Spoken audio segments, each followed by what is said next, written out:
정부는 사회적 거리두기 격상에 대해 여전히 신중한 입장입니다. 현 단계에서 최대한 방역수칙을 준수하면서 앞으로의 상황을 지켜보겠다는 것인데요. 중환자 치료에 필요한 병상 확보는 시급해 보입니다. 홍석우 기자가 보도합니다. 사회적 거리두기 3단계 격상에 대한 방역당국의 입장은 여전히 신중합니다.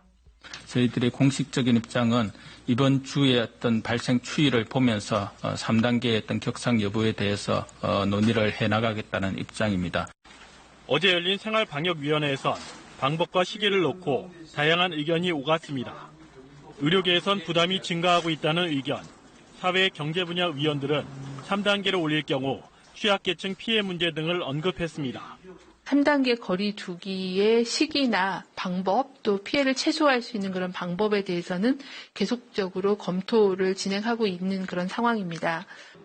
우선 지금 당장 시급한 건 수도권 중환자 병상 확보입니다.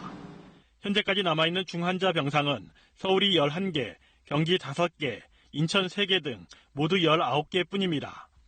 정부는 수도권 지역 상급 종합병원을 통해 이달 말까지 병상 36개, 다음 달 중순까지 40개 등 76개의 병상을 더 확보할 방침입니다.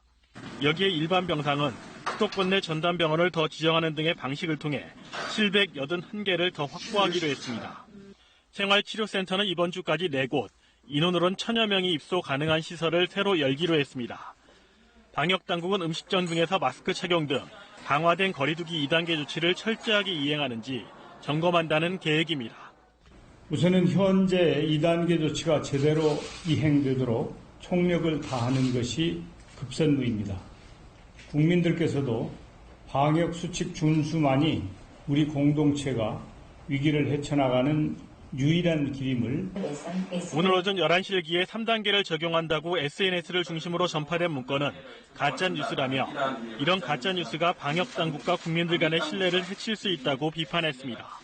KBS 뉴스 홍석우입니다.